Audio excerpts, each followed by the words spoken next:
9:35, তাই তো নাকি জি? একদম অল্প সময় দু একটি কথা বলে দোয়া করব। ভিডিও ঠিক, আচ্ছা ঠিক আছে, দেখে দাও। তবে আমি তোমাদেরকে বলছি, আপনারা তো জানো আমি আর ভিডিও করতে দিচ্ছি না, জলসার মজলিসগুলো ভিডিও করতে দিচ্ছি না, রেখে দাও। এরপরে কিন্তু আর অনুমতি দেব না। বর্ষার বাজার, 20-25 জন লোক নিয়ে জলসা, তো ভিডিও হোক, এটাই ভালো। আলহামদুলিল্লাহ আলহামদুলিল্লাহ নাহমাদুহু ওয়া নুসাল্লি ওয়া নুসাল্লিমু আলা নবিয়িল কারীম। أما بعد فيا أيها الناس اتقوا الله تعالى. قال الله تعالى عز وجل في القرآن الحميد: لا يستوي أصحاب النار وأصحاب الجنة. وقال الله تعالى: هل يستوي الذي يعلمون والذين لا يعلمون. وقال الله تعالى: قل إن كنتم تحبون الله فاتبعوني يحببكم الله إن الله وملائكته يصلون على النبي يا أيها الذين آمنوا صلوا عليه وسلموا تسليما. اللهم صل على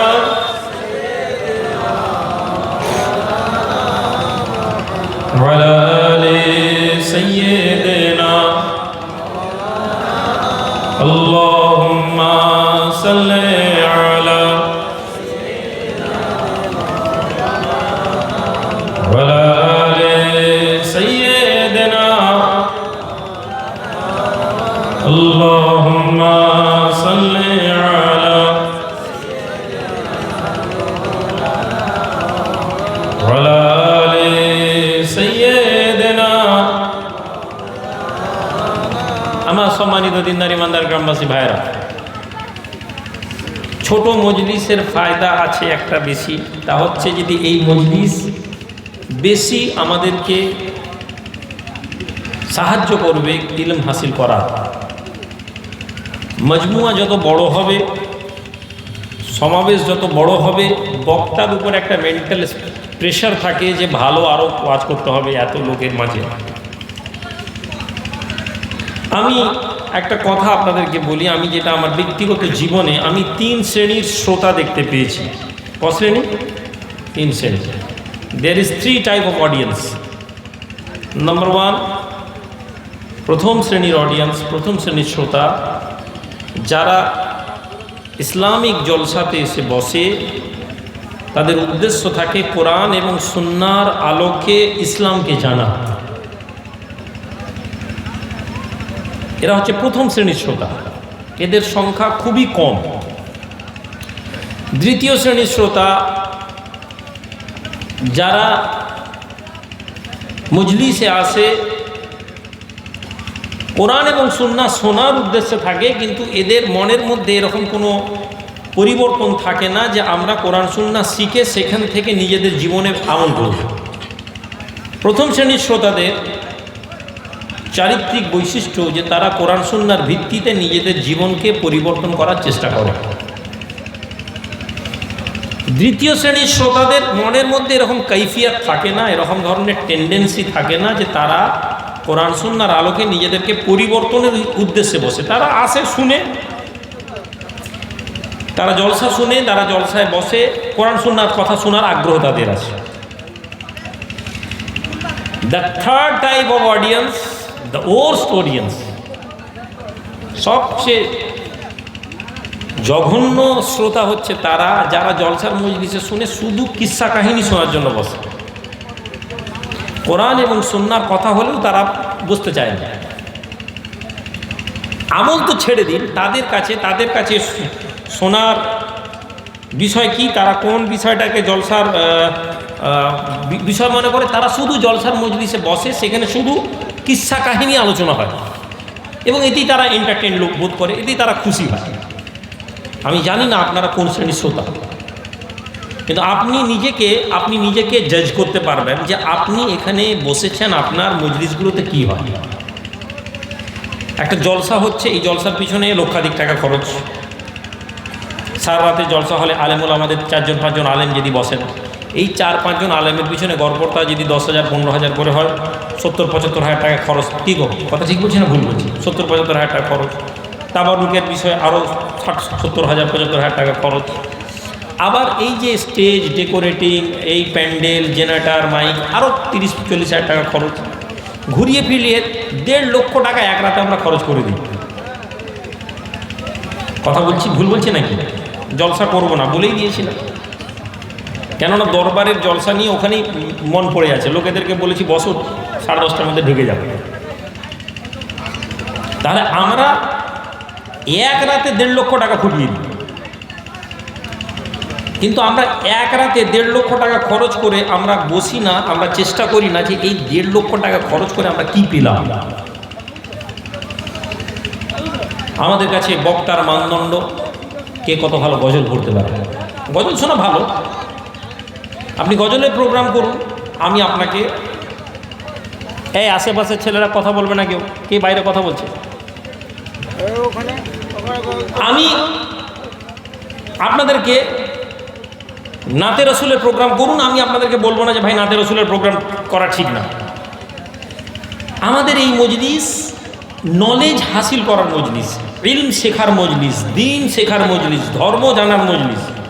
আমরা নিজেদেরকে পীরপন্থী দাবি করি, আমরা ইসলামের ন্যূনতম জ্ঞান আমাদের মধ্যে নেই, এটা সত্য কথা। আপনি কালকে কলম কাগজ নিয়ে পরিসংখ্যানে বেরোন, আপনি পীরপন্থী গ্রামে ঢুকুন এবং পীরপন্থী গ্রামে র্যান্ডাম প্রশ্ন করুন একটা লোককে ধরে, দিনের ব্যাপারে ন্যূনতম জ্ঞান, ন্যূনতম ইলম প্রশ্ন করুন, তারা বলতে পারবে না। আপনি বলবেন ভাই তবলিগ পারবে, বেরেলি পারবে, আজাঙ্গাছি পারবে, আই ডোন্ট কেয়ার। আমি গোকুলনগরের লোক, কালকে গোকুলনগরের লোককে এটা পরোয়া করবো না যদি গোকুলনগরের লোক আমাকে দাওয়াত না দেয়। আমি আপনাকে এই কথাগুলো কেন বলতে এসেছি, কেননা আপনি জানতে বসেছেন।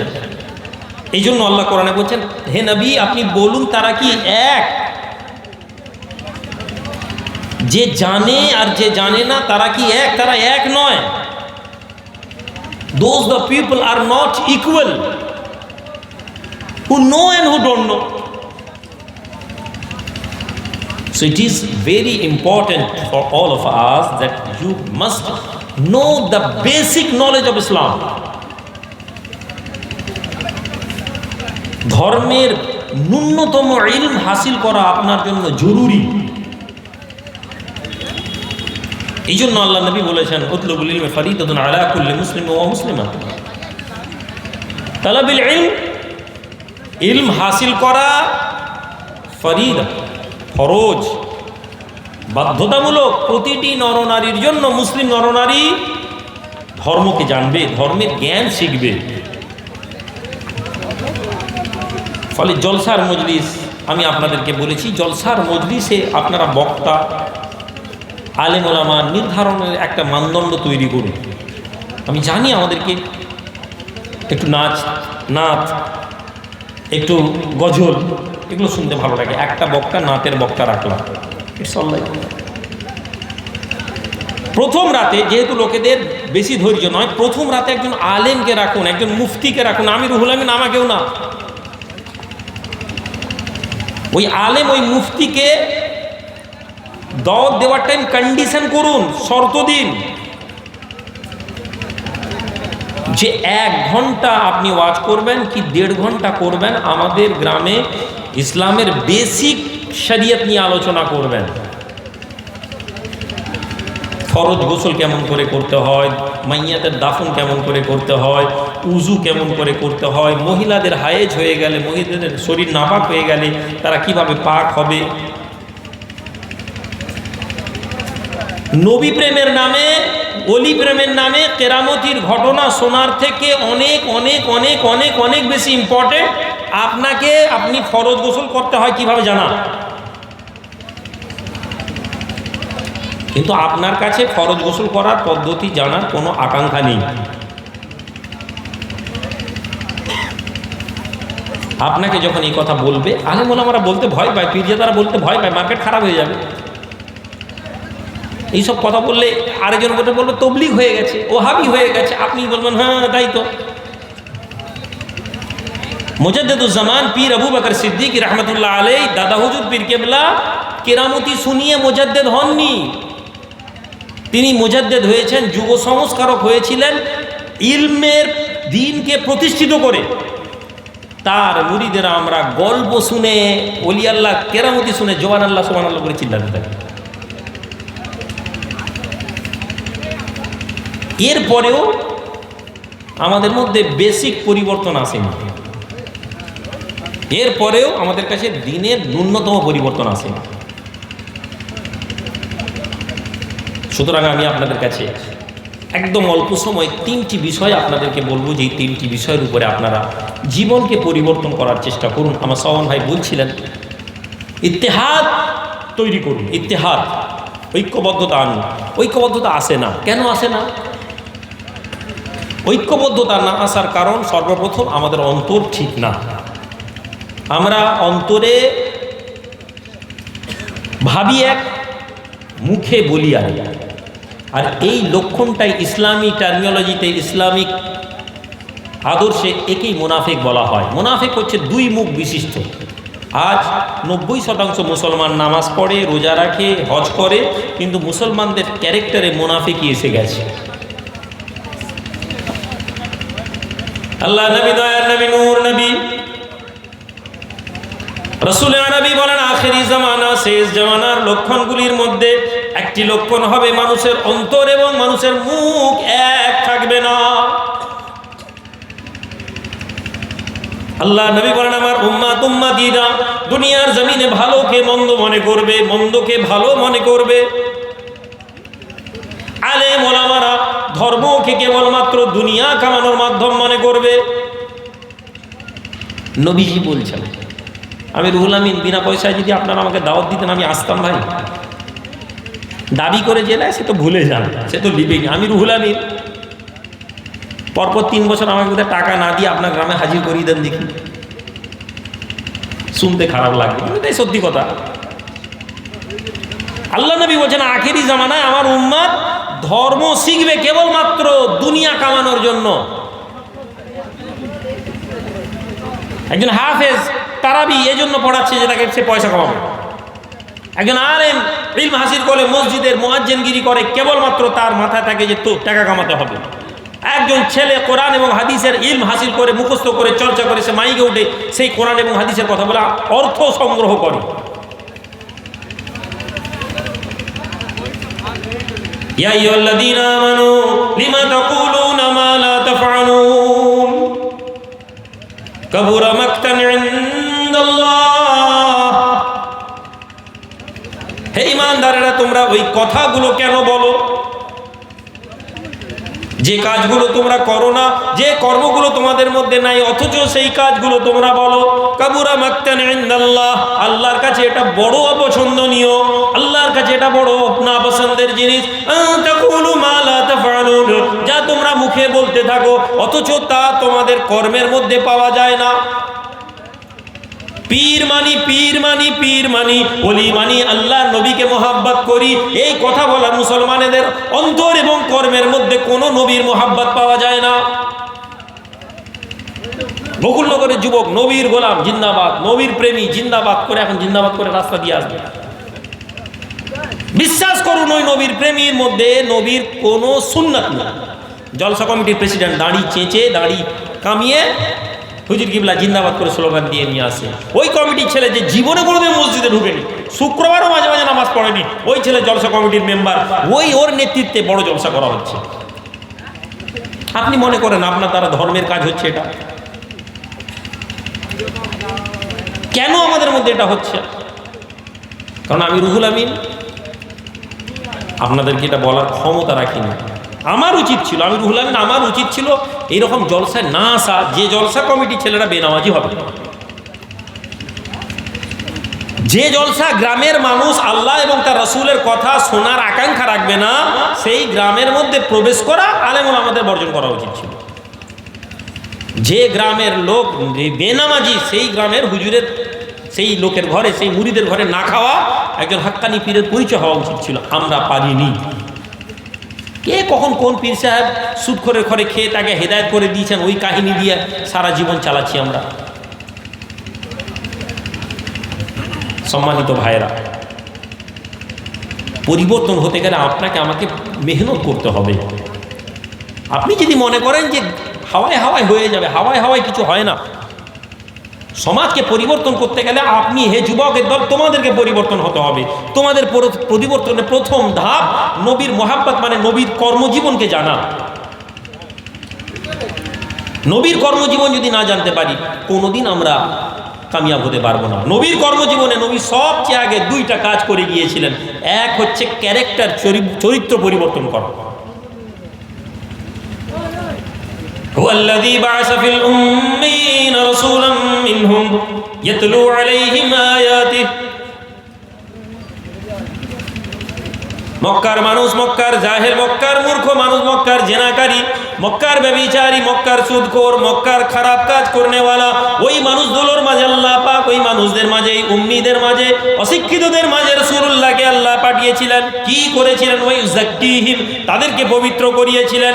কিভাবে পবিত্র করিয়েছিলেন? তাদের অন্তরে আল্লাহর ভয়কে দেওয়া হয়েছিল। যুবক ছেলে, যদি আল্লাহর ভয় অন্তরে না থাকে, আল্লাহর ভয়ের প্রতি তুমি ভীত না হও, জেনে নাও দুনিয়ার জমিনে কোনো মানুষ তোমাকে হেদায়েতের রাস্তা দেখাতে পারবে না। হেদায়েত করা আলাদা কথা, হেদায়েতের রাস্তাও দেখাতে পারবে না। আমাদের অন্তরে আল্লাহর ভয় নেই।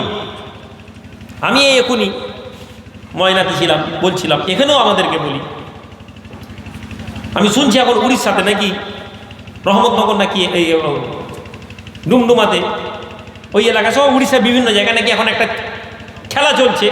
50,000 না কি 80,000 টাকা দিলে 50 দিনে নাকি সেটা 3 লাখ টাকা না 2 লাখ টাকা কি একটা হয়ে যাচ্ছে, হ্যাঁ না?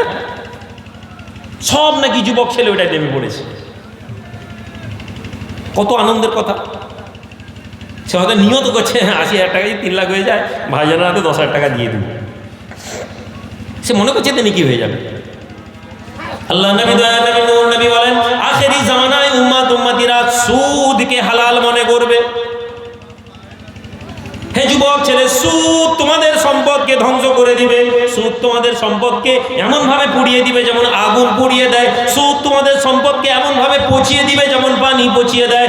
সুদ তোমাদের সম্পদকে এমন ভাবে শুকিয়ে দিবে যেমন মরুভূমির মাঝে কোনো গাছ শুকিয়ে যায়। কারণ আল্লাহ এবং তার রাসূলের ঘোষণা আছে, যারা সুদ খায়, যারা সুদের সাথে সম্পর্ক রাখে, যারা সুদের সাথে যুক্ত থাকে, আল্লাহ এবং তার রাসূল তার বিরুদ্ধে লড়াই করেন। হুজুরকে নিয়ে তাকবীর দিয়ে দিয়ে আসছে, কিন্তু সে সুদের সাথে যুক্ত আছে। খোদার কসম, জামানার সবচেয়ে বড় হুজুরের সাথে থাকলেও তার রেহাই নেই। আজকে আপনি এবং আমি জলসা শুনতে বসেছি, কিন্তু আপনি এবং আমি মানসিকভাবে কোনো পরিবর্তনের ইচ্ছা নিয়ে বসিনি। দিনের পর দিন জলসা, দিনের পর দিন জলসা, রাতের পর রাত জলসা। কি আমরা এই জলসা থেকে নিজেদেরকে পরিবর্তনের আকাঙ্ক্ষা রেখেছি? কি আমরা কি এখানে এসে বসেছি না ওয়াজ শুনে আর সুদ খাবো না? কেন আপনি এসেছেন? এই ঠান্ডায় কেন বসেছেন? আপনি আমাকে শুনতে এসেছেন, আর আমি রুহুল আমিন কিসসা শোনাবো আপনাকে। আমি আগেই বলেছি, আমাদের শ্রোতা মানে তো কিসসা শুনবে। আমি এখন এই মজলিস দেখবেন গরম হয়ে যাবে কেমন। এখন সুবহানাল্লাহ তাকবীর শুনবেন না, আমি এখন একটা ওলি আল্লাহর কাহিনী ধরবো, হাওয়ায় উড়িয়ে দিব ওলি আল্লাহ, হাওয়ায় উড়ার গল্প যেই শুনবো, যখন মজলিস এখন গরম হয়ে যাবে। এই যে ঠান্ডা মজলিস হয়ে বসে আছে, 30 বছর ধরে এই জলসা, আমি 22 বছর জলসা করছি, 22 বছর ধরে জলসার আলেমুল আমাদের কান পাতলি এই শুধু ওলি আল্লাহর মোহাব্বত আর নবীর মোহাব্বতের ওয়াজ আমাদেরকে করছে। কিন্তু কি নবীর মোহাব্বতের ওয়াজ শুনে একটা ছেলে নামাজি হয়েছে? বরং এমন আলেমুল আমাকে আমি দেখেছি যারা নবীর ওয়াজের মোহাব্বতের কথা বলে আমাদেরকে এটা বুঝিয়েছে নামাজ না পড়লেও চলবে, নবীর মোহাব্বত হলে আমরা জান্নাত পেয়ে যাবো। অথচ রাসূলুল্লাহ বলছেন, মান আতাআনি ফাকাদ আতা আল্লাহ। আল্লাহ নবী, দয়ার নবী, নূর নবী, পুর নবী বলেন, হে আমার সাহাবারা, তোমাদের মধ্যে যারা মান আতাআনি ফাকাদ আতা আল্লাহ, অনুসরণ করলে, যারা আমি নবীর অনুকরণ করলে, তারা আল্লাহর অনুকরণ করলে, মান আতা আমিরি ফাকাদ আতানি, রাসূলুল্লাহ দুনিয়া থেকে চলে যাবেন, আল্লাহ নবী দুনিয়া জমিন থেকে চলে যাবেন, রাসূলুল্লাহর হুকুমকে, রাসূলুল্লাহর আদর্শকে ওই সব মানুষরা যারা আমাদের কাছে পৌঁছে দেবে, আল্লাহর নবীর হুকুমকে যারা আমাদেরকে শুনিয়ে দেবে, যারা রাসূলুল্লাহর হুকুমকে আমাদের কাছে আনবে, যারা কোরআনের কথা আমাদেরকে বলবে, যারা আল্লাহর হুকুমকে আমাদেরকে শোনাবে, নবী বলেন তোমরা যদি ওই মানুষদেরকে অনুসরণ করো, ফাকাদ আতানি, আমি রাসূলুল্লাহকে অনুসরণ করবে। কজন আলেমকে অনুসরণ করেন? হাত তুলে বলেন তো, কে আলেমকে অনুসরণ করেন? পীরকে মানতে বলছি না, পীর মানার লোক এখন বহু পেয়ে যাবে। কোন পীর আপনাকে শরীয়তের উপর প্রতিষ্ঠিত হতে গিয়ে জোর দিয়েছে? হাত তুলে বলেন তো। আপনি যার মুরিদ, আমি জানি না কার মুরিদ, কিন্তু বলুন আপনার পীর আপনাকে শরীয়তের প্রতিষ্ঠিত করতে গিয়ে জোর করেছে। আপনি পীর সাহেবের দরবারে গিয়ে একটু জোরে কথা বললে, এই বেয়াদব, পীর দরবারে জোরে কথা বলছো, এই কথা আপনি 1000 বার শুনে থাকবেন আপনার অল্প বয়সের মধ্যে। পীরের দরবারে গিয়ে আদবের সাথে কথা বলতে হবে, এটা আপনি 100 বার হয়তো শিখে রাখছেন, কিন্তু নামাজ না পড়লে, ইচ্ছাকৃতভাবে নামাজ তারাক করলে, মান তারাকা সালাতান মুতাআম্মিদান ফাকাদ কাফারা, যে ইচ্ছাকৃতভাবে নামাজ তারাক করলো সে কুফরের কাছাকাছি পৌঁছে গেল। হানাফি মাযহাব ছেড়ে দিন, অন্যান্য মাযহাবের আলেমদের একদল বলেছে যে নামাজ পড়েনি সে কাফের, এতটা দূর পর্যন্ত বলেছেন। আপনি দেখেছেন আপনার পীর, আপনার বুজুর্গ আপনাকে নামাজের তাকিদ দিয়েছেন? দেননি। তাহলে ভাই কোথায় আছেন আপনি? বর্ষায় পানি হচ্ছে, ত্যাগ করে কম্বল সোয়েটার গায়ে মাথায় দিয়ে আপনি এসে মজলিসে বসেছেন, কিন্তু আপনি এখান থেকে কি নিয়ে যাবেন? আপনি কিছুই নিয়ে যাবেন না, বিরিয়ানি নিয়ে যাবেন। আর বিরিয়ানিতে যদি গোশ কম পড়ে তাহলে মাথা গরম হয়ে যাবে। সুতরাং সম্মানিত ভাইয়েরা, জিন্দগিকে দুটো উসুলের মধ্যে নিয়ে আসুন। এক হচ্ছে আল্লাহর হুকুমকে মানতে শিখবো, আকাঙ্ক্ষা রাখুন। আল্লাহর হুকুম মানতে গেলে সবার আগে বান্দার অন্তরে আল্লাহ পাকের ভালোবাসা আসতে হবে, ভয় আসতে হবে। আমরা আল্লাহকে ভয় পাই না, মুখে বলি আল্লাহকে ভয় পাই, কিন্তু আমরা ভয় পাই না।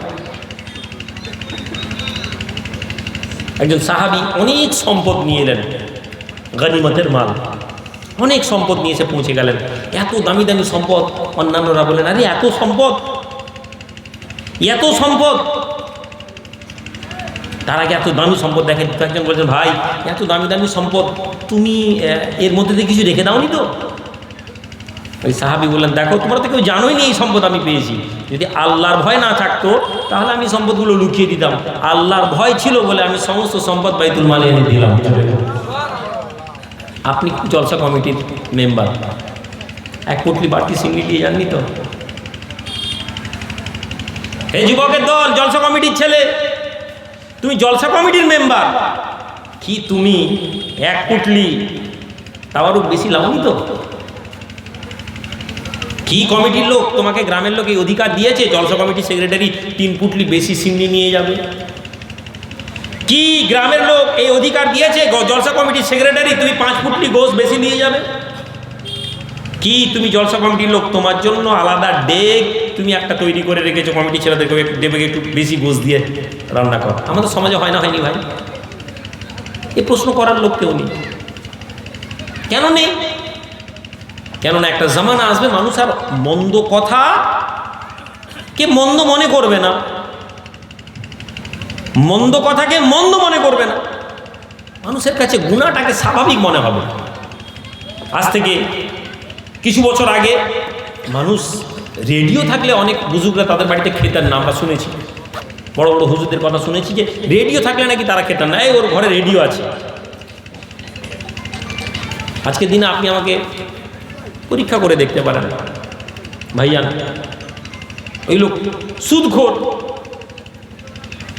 আর ওই লোককে একদম 30,000 40,000 50,000 দেওয়ার একটা অফার দিয়ে দে, আপনি দেখবেন হুজুর হিসেবে ওর ঘরে ঢুকে যাবে। খুব কম আছে যারা হয়তো আসবেন না, বা তারা হয়তো শর্ত দিয়ে আসবেন যে বাবু দিনের খিদমতের জন্য যাবো, কিন্তু পয়সা খাবো না, ওর ঘরে নেবো না। কেন এটা বলছি? খুব জরুরি আপনি আমাকে জানুন, না হলে আপনি চোখ বন্ধ করে আমার উপর ভরসা করছেন, আপনি ডুবে যাচ্ছেন। আমি ডুবছেন, আমি দেখতে পাচ্ছি। আমি কেন বলছি? আমি এই জন্য বলছি আমার আখেরাত আছে।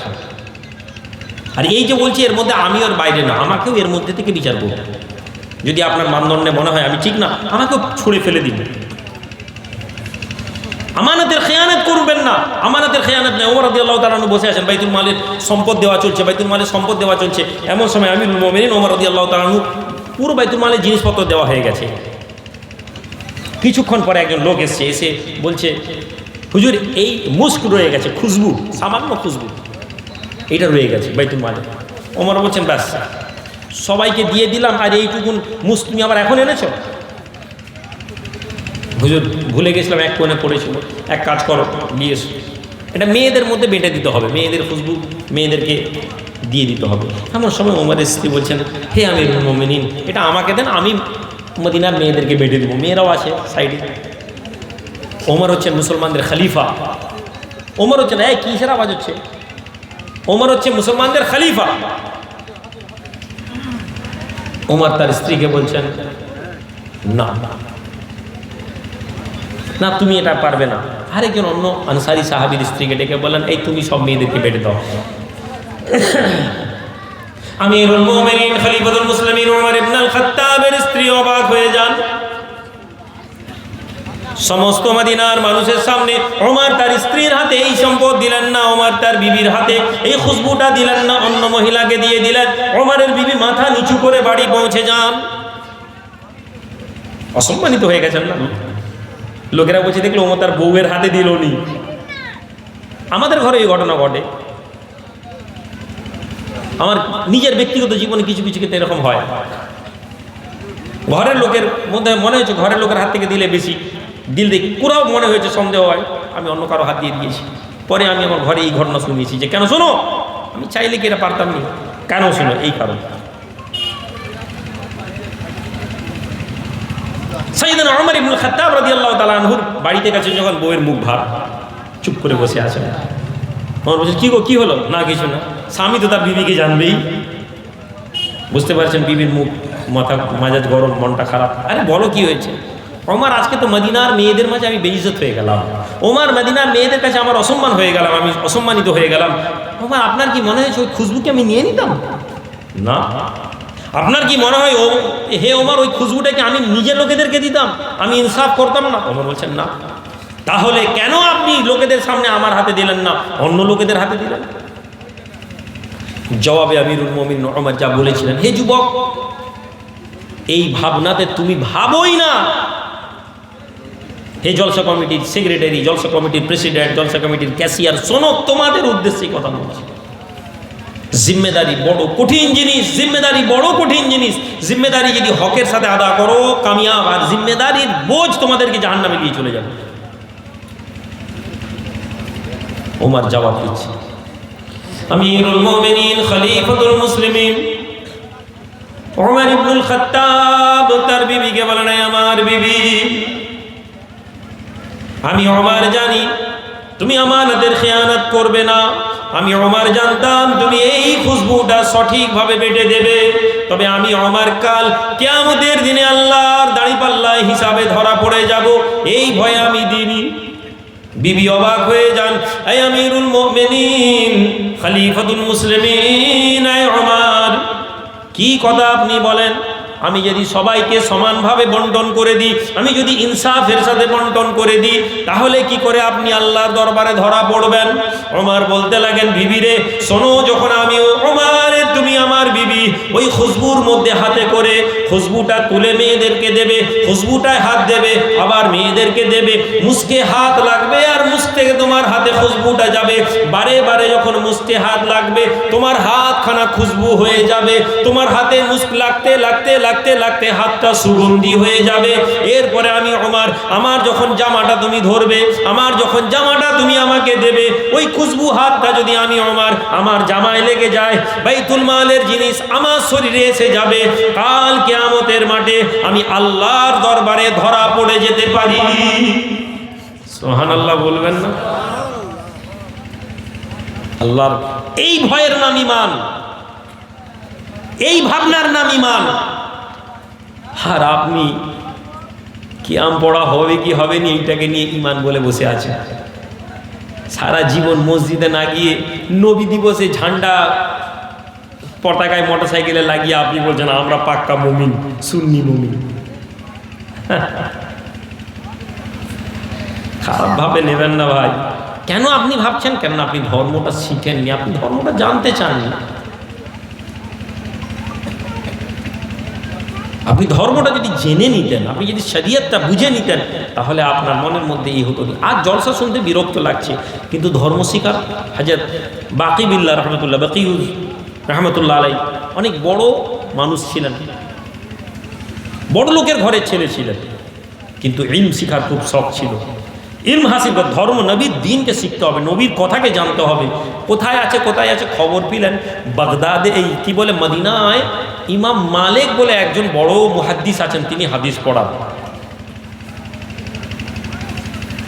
বড় লোকের ঘরের ছেলে, টাকা পয়সা নিয়ে সুন্দর মা বাবার কাছে বিদায় নিয়ে জামা কাপড় পরে একদম জাহাজে চড়ে বসেছেন। জাহাজে করে মদিনায়, মক্কা জেদ্দায় আসবেন, ওখান থেকে নেমে মদিনায় আসবেন, প্ল্যান প্রোগ্রাম নিয়ে বেরিয়েছেন। বাস রাস্তায় ঝড় ঝঞ্ঝাতে পুরো নৌকো লন্ডভন্ড, জাহাজ ভেঙে পড়েছে, কোনো মতে যান নিয়ে সব সম্পদ টাকা পয়সা সব শেষ। আমি হলে ঘর ঘুরে যাব।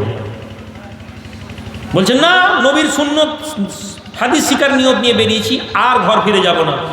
অভাবীর মতন খালি হাতে বেরিয়ে চলে গেলেন। হাঁটতে হাঁটতে হাঁটতে হাঁটতে পৌঁছাচ্ছেন, কখনো কারো কাছে মেহনত করেন, কিছু কাজ করেন, কিছু সম্পদ করেন, করতে করতে মদিনায় এসে পৌঁছালেন। মদিনায় এসে মসজিদে নববীতে বলছেন যে ইমাম মালিক কে ভাই? লোকেরা বলছে কেন? শুনেছি তিনি হাদিস পড়ান। লোকেরা বলছে ইমাম মালিকের নাম মুখে নেবে না। কেন? ইমাম মালিক রাজা বাদশাহ, ইমাম মালিকের উপর অসন্তুষ্ট, ইমাম মালিককে ঘরের মধ্যে বন্দি করে রেখেছে। যে লোক ইমাম মালিকের সাথে সম্পর্ক রাখার চেষ্টা করে, যে লোক ইমাম মালিকের কাছে যাওয়ার চেষ্টা করে, ওকে ধরে জেলে ভরে দেবে। বাদশাহ কেন অসন্তুষ্ট?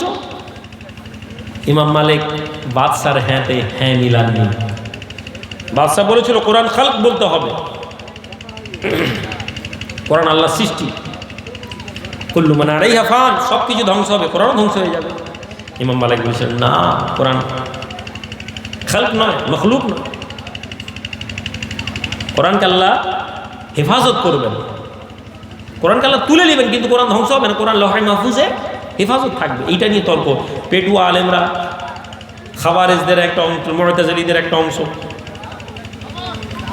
বাদশাকে এমন উত্তেজিত করলো, ইমাম মালিককে ধরে মার মার মার মার মার মার, দুটো হাত পড়ে গিয়েছে।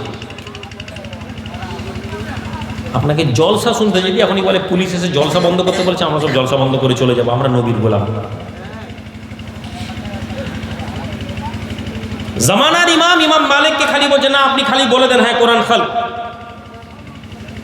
আপনাকে এত সম্পদ, এত টাকা, এত ইজ্জত, এত পয়সা দেবো, আপনি ভাবতে পারবেন না।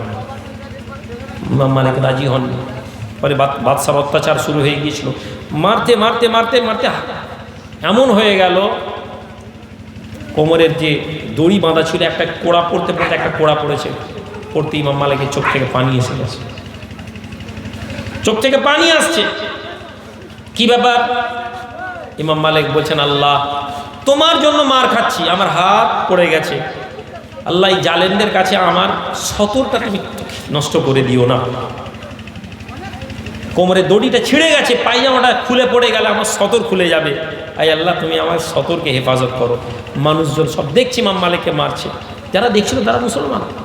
আপনি কি মনে করেন হক কথা বললে আপনার সাথে গ্রাম আসবে? আপনি কি মনে করেন আমি রুহুল আমিন আপনাদের হয়ে যতক্ষণ কথা বলবো আপনারা আমার সাথে থাকবেন? আপনার কি মনে হয় পীর সাহেব, আলেম, ওলামা, দায়ী, মুবাল্লিগ, মুহাদ্দিস ইসলামের কোরে যাবে? বাবরি মসজিদ কেন ভাঙা হয়েছে তার জন্য দোয়া চাইবে, কেন ভাঙা হয়েছে তার কথা বলবেন। অন্যায়ের প্রতিবাদ নবী কিভাবে করতে বলেছেন আলেমরা বলবেন, দোয়া চাইবে, সবর করুন দোয়া চান, সবর করুন দোয়া চান। নবীজি কি সবর করার দোয়া চাইতে শিখিয়েছেন? সবর আপনি আমাকে গাল দিবেন, আমি সবর করব। আপনি আমার নামাজ পড়তে গিয়ে আমার রাস্তা আমাকে আটকাবেন, আমি ওখানে সবর করবো না, এটা হচ্ছে ইসলাম। আমরা কি বলছি বাবু জালেম লোক, পার্টির লোক, এখন কি বলবো, ছেড়ে দাও। সরকারের বিপক্ষে বলছে না, বললে আপনি বলছেন হুজুর সরকারের বিপক্ষে কেন বলবেন? সরকারের বিপক্ষে আজও বলছে, এক আগামীতেও বলবে। নবীর জামানার সময় থেকে পর থেকে নিয়ে খলিফার বিরুদ্ধে থেকে আরম্ভ করে নিয়ে জনগণ, আম মানুষ, হাক্কানি আলেমরা সব সময় হুকুমতের বিরুদ্ধে বলেছেন। সরকারের পক্ষে বলা সহজ, সরকারের বিপক্ষে বলা রাসূলুল্লাহ সাহাবাদের আমল। জোরে বলুন সুবহানাল্লাহ। আজকে আমরা কত টেকনিকের সাথে বলছি, ওই রাজনীতি কি আজকে আছে? কত হিকমতের সাথে কত হুজুর আলেম আলাম, হ্যাঁ বাবা ওই রাজনীতি তো নেই, ওই আচ্ছা ভাই কোন রাজনীতি আছে ওইটা বলুন। আপনাদের এই ক্ষমতা নেই প্রশ্ন করার আমাকে। আমি রুহুল আমিন হাবি যাবি ঘোড়ার ডিম বকে যাব কি ভাই, ঠিক কিনা? আপনি বলেন জি। সারা জীবন আপনি এই জি বলতে শিখে এসছেন। আপনি দাঁড়িয়ে আমাকে বলতে শিখেননি হুজুর এই যে কথাটা বললেন বুঝতে পারলাম না, আমি আপনাকে বেয়াদবি করতে বলছি না।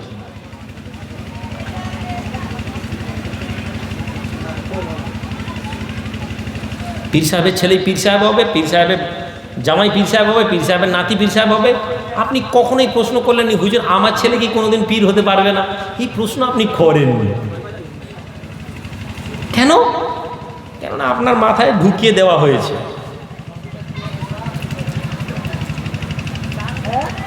সেই ইমাম মালিক রহমতুল্লাহ আলীকে বাদশাহ যখন দেখলো ঘরে যেই কাঁদছেন, সমস্ত মানুষ দেখলো ইমাম মালিকের গায়েব থেকে দুটো হাত এসে ইমাম মালিকের মুখ পায়জামাকে ধরে নিয়েছে। জোরে বলা যাবে? কিন্তু জোরে বলবেন না। বাদশাহ ভয় পেয়ে গেল, যাও। বাদশাহ ভয় পেয়ে গেল, যাও। টাইম তো পানির মতন চলে যাচ্ছে। বাদশাহ ভয় পেয়ে গেল, যাও।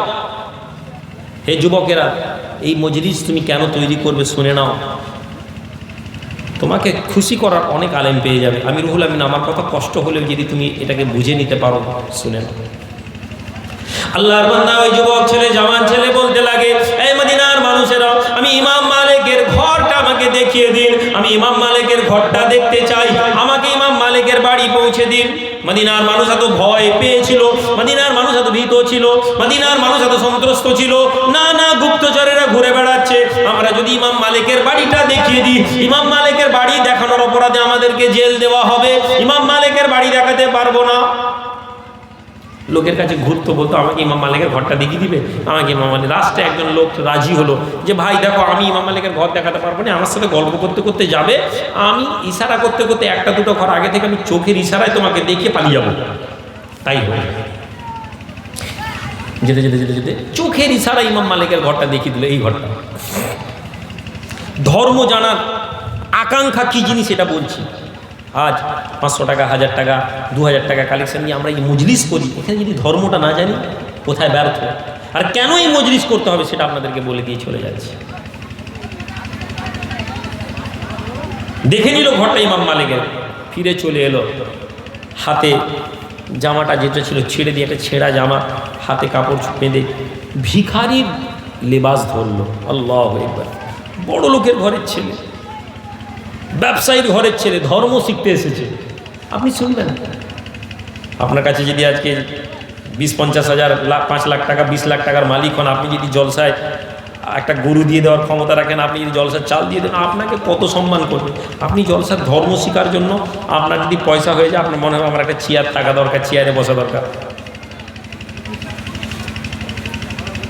ভিখারির বেশ করে ওই যে ইমাম মালিকের যে গলি থাকতো, গলির বাইরে ওই পাড়ার মহল্লার একটা একটা গ্রামে একটা ভিক্ষা দিবেন, ভিক্ষা দিবেন, ভিক্ষা দিবেন করে ইমাম মালিকের ঘরে এসে আওয়াজ দিত।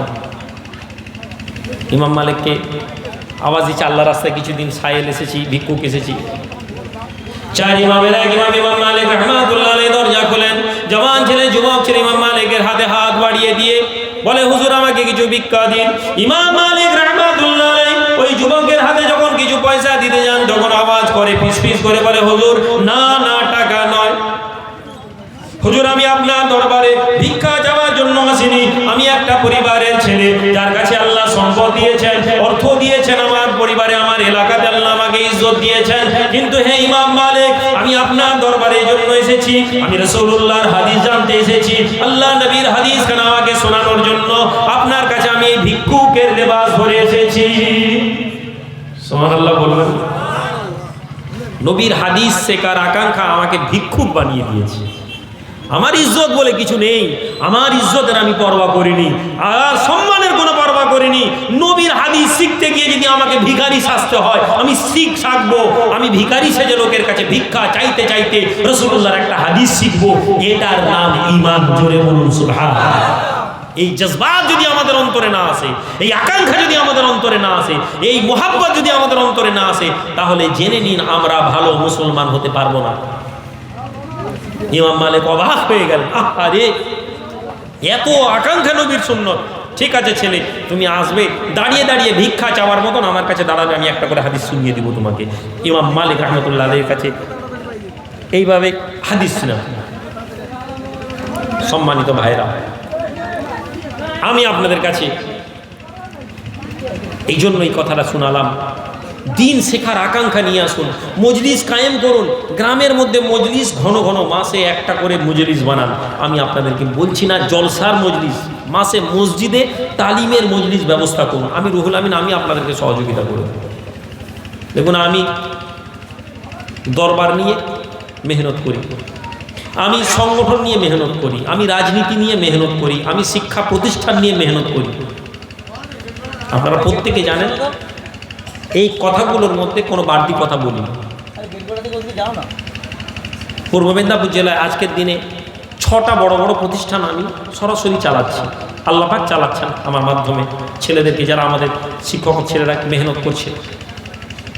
আমি 12 বছর স্বেচ্ছাসেবী সংগঠনের দ্বারা মুসলিম সমাজের পরিবর্তনের চেষ্টা করছি। আমি পঞ্চায়েত ভোটে ছোট জায়গা হলেও রাজনীতিতে আমি প্রবেশ করেছি।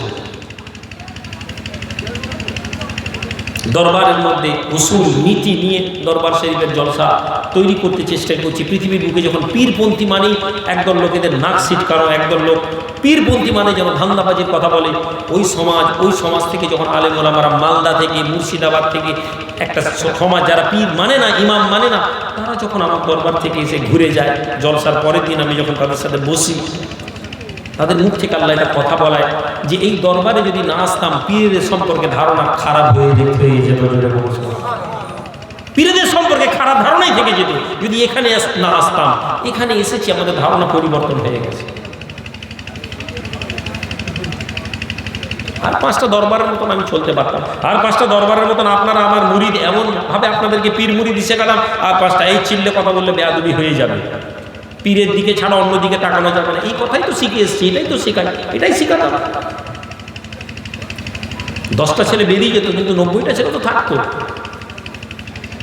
আজকের দিনে 90টা ছেলে বেরিয়ে গেলে আমার দুঃখ নেই, কিন্তু আমি চাই 10টা ছেলে, আপনারা যুবক ছেলে থাকুন, যারা আমার উদ্দেশ্যটা বুঝতে পারবে। ধর্ম যদি আমরা না শিখি, আমাদের আফসোস থাকা ছাড়া কিছু হবে না। এটা আল্লাহর বিধান। যদি আপনি মনে করেন যে আপনি দুনিয়াকে যেমনভাবে চাইবেন, আল্লাহ দুনিয়া আপনাকে সেভাবে দিবেন। আপনি যদি মনে করেন দুনিয়াটাই শেষ কথা, আল্লাহ আপনাকে দুনিয়াই দিবেন। আখিরাতের প্রতি যদি আকাঙ্ক্ষা না থাকে, আপনার অন্তরে আল্লাহ আখিরাতের ভালোবাসা দিবেন না। ওয়ালা তাকুনু কাল্লাযিনা রাসূলুল্লাহ ফাআনসাহুম আনফুসাহুম উলাইকা হুমুল ফাসিকুন। আল্লাহ থ্রেট করছেন মুমিনদেরকে, তোমরা তাদের মতো হইও না যারা আখিরাতকে, আল্লাহকে ভুলে গেছে। আল্লাহ তাদেরকে আত্মবিস্মৃত করে দিবেন, আল্লাহ তাদেরকে আল্লাহ ভোলা করে দিবেন। তোমার মনের মধ্যে আল্লাহর কথা আসবেই না। উলাইকা হুমুল ফাসিকুন, তারাই তো ফাসিক, তারাই তো অবাধ্য। আল্লাহ আমাদেরকে তৌফিক দেন। বলছি কলম কাগজ এনেছেন গো? কালেকশন করতে হবে তো? হ্যাঁ, আমি তো আছি তো এই কালেকশনের গাদা।